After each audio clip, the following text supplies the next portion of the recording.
دعا کرنی ہے، لیکن اللہ کے لیے جن بندوں کی دعا قبول نہیں ہوتی وہ اس اینگل سے بھی ذرا سوچیں۔ حضرت عمر نے ایک بچے کو کہا تھا نا، روک میرے لیے دعا کر، صحابہ حیران ہو گئے، آپ عشرہ مبشرہ میں سے ہیں، خلیفۃ المسلمین، بچے کو کہہ رہے ہیں؟ کہا ہاں اس کے ساتھ کوئی گناہ نہیں ہے، اس لیے کہتا ہوں اس کی ذات کے ساتھ کوئی گناہ نہیں ہے، اس سے دعا کرواتا ہوں۔ لوگوں سے دعا کروائیے لیکن لوگوں کی دعا لیجئے، لوگوں کے لیے بھی دعا کیجئے اور لوگوں سے دعا لیجئے۔ اس کی کیا وجہ؟ حضرت ابو درداء کی مشہور حدیث ہے، حضرت ابو درداء کہتے ہیں کہ رسول اللہ صلی اللہ علیہ وسلم نے فرمایا آسمان سے ایک فرشتے کی، یعنی ایک پورے قبیلے کی فرشتوں کی ایک قسم کی ڈیوٹی لگی ہے، جب بھی کوئی مسلمان ہاتھوں کو اٹھاتا ہے اپنے لیے دعا کر رہا ہے، فرشتے وہ بھی نوٹ کر رہے ہیں، لیکن جس وقت اس کے منہ سے یہ الفاظ ادا ہوتے ہیں اللہ میرے فلاں بھائی کو یہ عطا کر، تو فوراً آسمان سے ایک فرشتہ اتر آتا ہے، اس کے پیچھے آگے کھڑا ہو جاتا ہے، یہ اپنے مسلمان بھائی کے لیے دعا کر رہا ہے، اپنے مسلمان بھائی کے لیے دعا کر رہا ہے، اس کے پیچھے کھڑا ہو جاتا ہے۔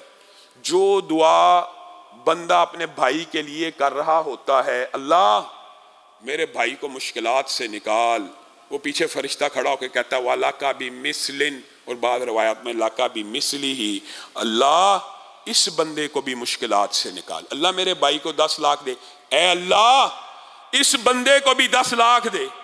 تو دعا کر رہا اپنے بھائی کے لیے، تیری اللہ نے کس اینگل میں قبول کرنی ہے کس اینگل میں نہیں کرنی، یہ جو فرشتہ اللہ نے آسمان سے نازل کیا ہے یہ گناہوں سے پاک صاف ہے کہ نہیں، یہ اللہ کے حکم سے نازل ہوا کہ نہیں، اس کی دعا کی قبولیت میں کیا شبہ ہے؟ اللہ کے حکم سے نازل ہوا، اللہ سے مانگ رہا ہے۔ ہاں یہ ظرف کی بات ہے، دل کھلا کرنا پڑتا ہے۔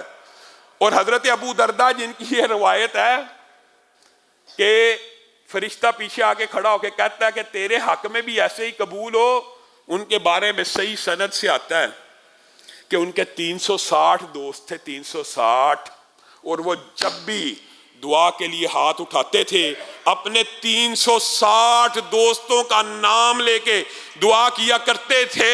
اور ابو درداء کے بارے میں یہ آتا ہے وہ صرف اپنے ہی دوستوں کے لیے دعا کرتے تھے، اپنے لیے کبھی کچھ نہیں تھے مانگتے، تو اپنے دوستوں کے لیے جو جو مانگتے تھے اللہ ان کے گھر میں وہ بھیج دیتا تھا۔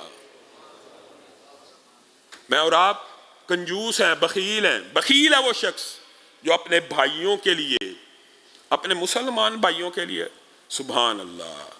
عبداللہ ابن مبارک، کیسے کیسے محدثین گزرے، اللہ تعالیٰ ان کی قبروں کے اوپر کروڑوں رحمتوں کا نزول فرمائے۔ حسن بن عیسیٰ کو دیکھ لیا ایک دن، عیسائی خوبصورت نوجوان، خوب روح، تندرست، تن و من، لمبا چوڑا، انتہائی حسین و جمیل۔ پوچھا کون ہے؟ کہا وہی عیسائی نوجوان۔ اچھا حسن بن عیسیٰ ہے؟ جی جی، جس کے بڑے تذکرے ہیں خوبصورتی کے اور نوجوانی کے اور روب کے اور تمکنت کے۔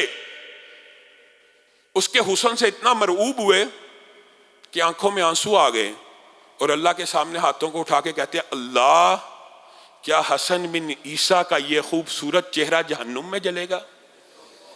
اللہ کیا حسن بن عیسیٰ کا یہ چہرہ جہنم میں جلے گا؟ اللہ اس کو ہدایت دے دے، اللہ اس کو ہدایت دے دے، اللہ اس کو ہدایت دے دے۔ 3 دن نہیں گزرے حسن بن عیسیٰ عبداللہ بن مبارک کے ہاتھ کے اوپر اسلام کو قبول کر لیتے۔ میں اور آپ، ہمارا ظرف کیا ہے؟ یہ محدثین ہے جن کا ظرف ہے کہ کسی عیسائی کو بھی دیکھا ہے اور اس کی کوئی عادت اچھی لگی ہے تو اللہ سے مانگنے اللہ اس کو بھی آگ سے بچا لے، ہمیں بھی بچانا ہے، اس کو بھی بچا لے۔ کبھی غور کرنا جس بندے کی دعا کی وجہ سے حسن بن عیسیٰ جیسوں نے، ایک نے نہیں سینکڑوں نے اسلام قبول کیا، خود اس کا جنت میں مقام کیا ہوگا۔